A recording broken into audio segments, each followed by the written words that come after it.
David Raya is an Arsenal player, one of the most surprising transfers of the transfer window, simply because he looked like he was set to join Tottenham Hotspur. Man United, Chelsea were looking at him as well before Man United signed Onana. There was talks of a £40 million kind of fee, but actually Arsenal managed to get him not only for a reduced price, but actually on an initial loan with the option to sign him next summer. He's also extended his contract with Brentford. That also gives us really interesting insight into how Arsenal view David Raya and what that means for the Aaron Ramsdale situation as well. Welcome back to In Focus here on AFTV. We're going to break down a little bit about David Raya, some of his numbers, but also understand mainly what this transfer is all about, why it's happening and where it can benefit the club. And we're going to start as always with the player profile, because David Raya is an established goalkeeper. He's older than Aaron Ramsdale.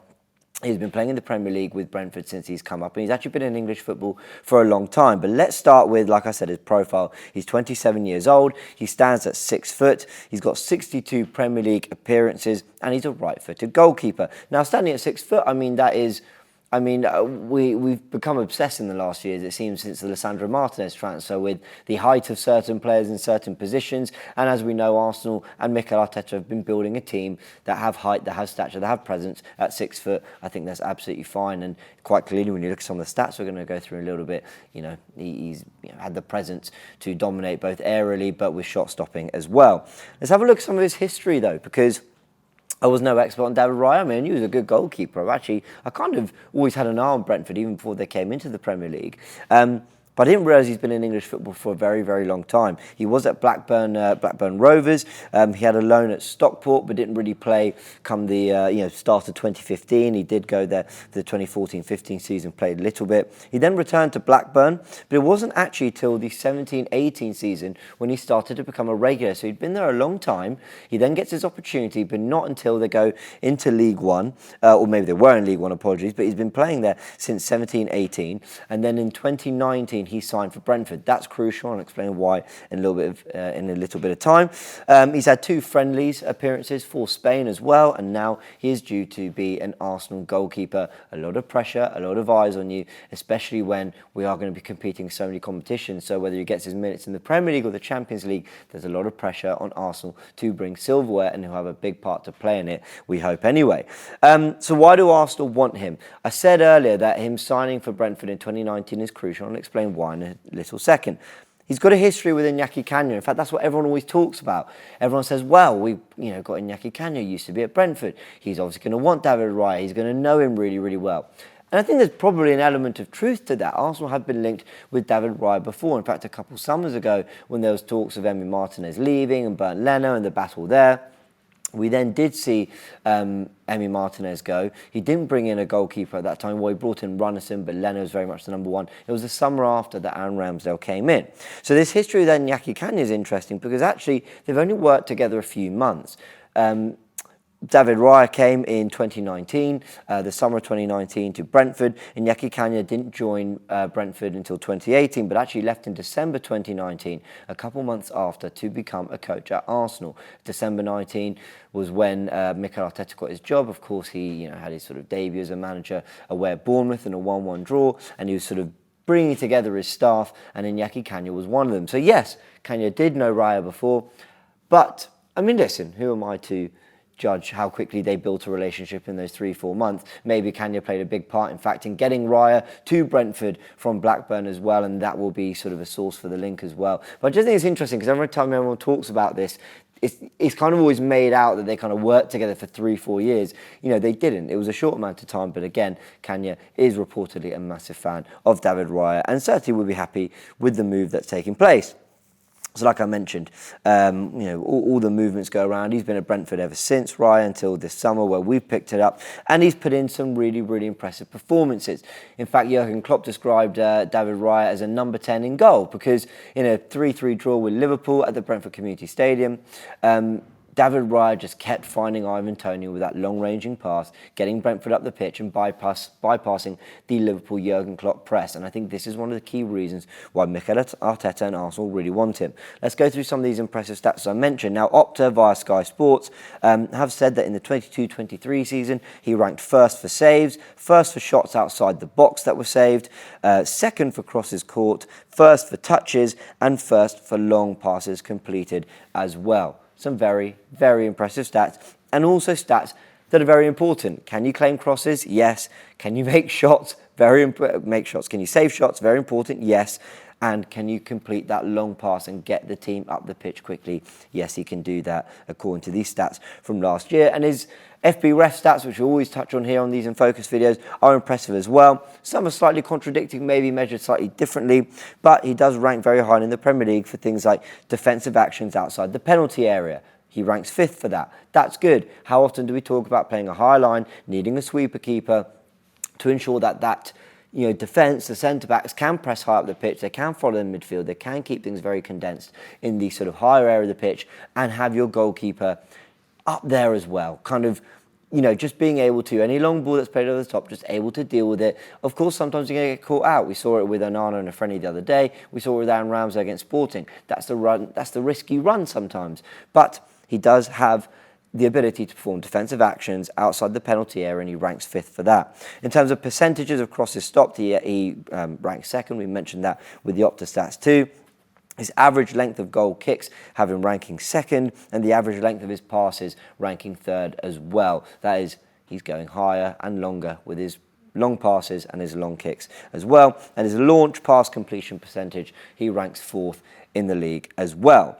So we've mentioned some of those attributes. How does this fit in tactically? I think one of the things I want to cast our minds back to, and if you've seen Tactical Insight from the Community Shield win, you'll know exactly what I'm talking about, but it's the fact that Arsenal started to go long ball against Manchester City and started to find another way to bypass the press and get Arsenal in fewer passes more efficiently up the pitch. Kai Havertz and his presence, like I said, we're still to see whether he can kind of do this week in, week out. He did against Stones and Diaz. There are other very robust centre-backs that win their headers very well. But can Kai Havertz do that? He had a very good impact in the Community Shield with being a link man, being a target man, and allowing Arsenal to go up the pitch.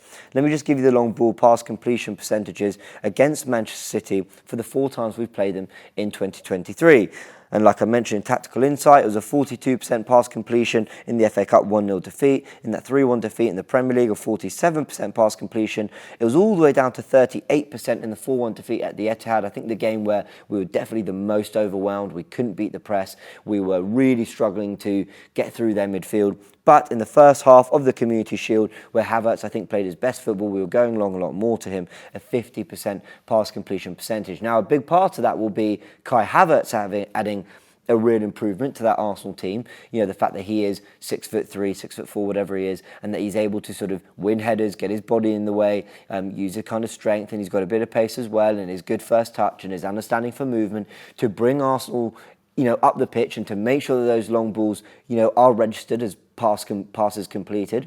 But can David Raya be the next bit to take that 50% to a 55 or 60%? It's not just about the receiver, it's also about the person delivering it. And if David Raya can do that little bit better than Aaron Ramsdale, then that will be another avenue for Arsenal when it comes to beating the press and trying to beat the better teams that are going to take the game to Arsenal.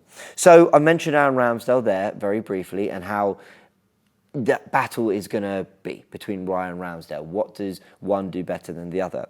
And I'm going to just hold my hands up very, very honestly. I think it's very hard to analyse goalkeepers because certain things, like I mentioned, pass completion percentage, how much of that is good because Ivan Toney has been one of the best, if not the best target man in the league for the last year and is able to receive and make a lot out of those passes. The fact they have wing backs that get really high up at the pitch and they are defenders who are able to get forward. Defenders are very good in the air. How much does that play a part in making sure those pass completion numbers are very, very good? But when you watch David Raya with the naked eye, you can just tell he's very, very silky and elegant and good on the ball as well.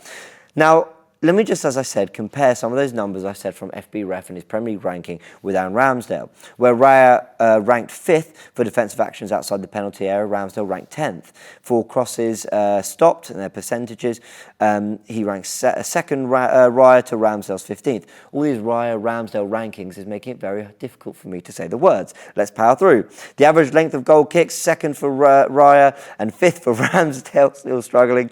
3rd for Raya for average length of passes, 9th for Ramsdale, and 4th for launch completion percentage for Raya, and 21st for Ramsdale. So there's quite a drop off there. Ramsdale is not ranking as highly for those things as Raya. And if I just take you to Ramsdale's, I'm still stumbling on these, Ramsdale's pass completion percentages, and actually just a map of his passes completed against Nottingham Forest in the opening day of the season. Again, it's actually quite interesting how those short passes he's making, and the blue are the ones he's completed. He's finding that range nicely. He's actually getting sort of those passes getting into that middle third of the pitch very easily. He's doing well, but the minute he crosses the halfway line, only one of, I think, those six, I've just counted six passes actually completed. Now, it's much more difficult to complete those longer passes, but again, those numbers you'd hope would be a little bit better, especially when you're looking at the pass completion percentages, for example, of David Raya that we mentioned earlier. I think if I'm again taking it back to the naked eye, when I've watched Aaron Ramsdale and his long passes, I remember him terrorising Liverpool and Man City, finding Gabriel Martinelli constantly with that long ball and getting us from defence to attack very, very quickly. I noticed last season, and again, maybe a little unfair, maybe it's confirmation bias in there, but when I was watching Aaron Ramsdale on the long kicks, I didn't feel he was finding, that didn't feel like a weapon we had last season quite as much. And supposedly that's something that David Raya is going to do very well. But I wanted to also compare what Aaron Ramsdale did last season to what he's done last season to what he did in his first season. Because another big thing that everyone keeps talking about is it the fact that Matt Turner isn't competition the way Bernd Leno was? So maybe with Aaron Ramsdale, you've seen a little bit of a dip. And maybe it's the fact that they want to bring competition to at least get the best out of him as well. There might be an element of that, and I think you certainly need competition. I don't think the fact that Matt Turner was never really seen as good enough to press and push Aaron Ramsdale, I do think that's a factor in all this. But I looked at some of his numbers, and it doesn't really suggest a massive drop-off from Ramsdale from one season to the other. And I'll be honest, I was looking for these numbers thinking, maybe there will be a drop-off, and that will explain what we mean, but I haven't really seen that. So to suggest that it's like a concentration issue might be a little bit harsh on Ramsdale too. Let's run through them so you see what I mean. His save percentage last season was 70.6, and that is down from 73.4% the year before. His launch pass completion percentage, 35.4%, which is actually better than the 34.8% of the year before. His average pass length, not much in it at all, 0.1 yards in it. Crosses stopped, 5.8% last season to 6.3% the season before. Okay, that is a little bit better.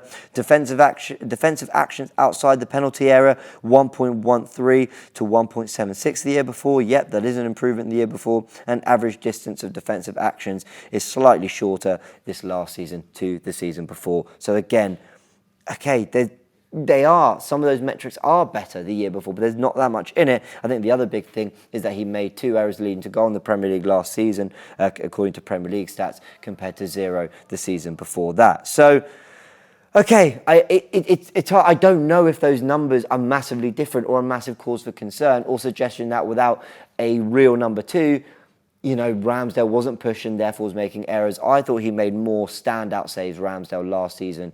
You think of Liverpool away, Newcastle away, Tottenham away. Those were big saves. Villa away. 4 very difficult away games. And he had big moments and big saves in all of those. So what do I conclude from all this? Well, I think 3 things. Firstly, that I think this Raya signing is just a market opportunity. He's available. He's worked with Arteta's goalkeeping coach before, Iñaki Kanya. He's a very, very good goalkeeper. And ultimately, it's a bit of a steal. So a market opportunity comes up, you take it. Then the second thing is that we now do have a very serious, accomplished number 2 who can play in the Champions League, who can compete for a place in the Premier League, who can ensure that we're still competitive in all the cup games as well, and we don't have to compromise on our style of play, on our philosophy. But then the third thing as well is that it is serious competition locked in that I think will push Aaron Ramsdale. And either Aaron Ramsdale rises to it, is brilliant, Raya doesn't play too much, and we don't go ahead and take up that option to purchase him, or he's brilliant, and then you've just got 2 great goalkeepers, and then that's a problem for next summer. So let me know your thoughts in the comment section below. Why are Arsenal doing this deal? Is it just he's too good an opportunity to miss out on? That's what I think it is. Will it get the best out of Ramsdale? I think so too, but I definitely think it's going to get the best out of Arsenal. Either way, they're going to have a top quality goalkeeper for a lot, if not all, of next season as well, providing no major injury issues, of course. Hit the like button if you enjoyed this video. Let's all welcome David Raya to the club. Really excited to have him. Subscribe to AFTV for more content around the signing as well, and we will see you for all the coverage of the Crystal Palace game for the rest of the week. See you soon.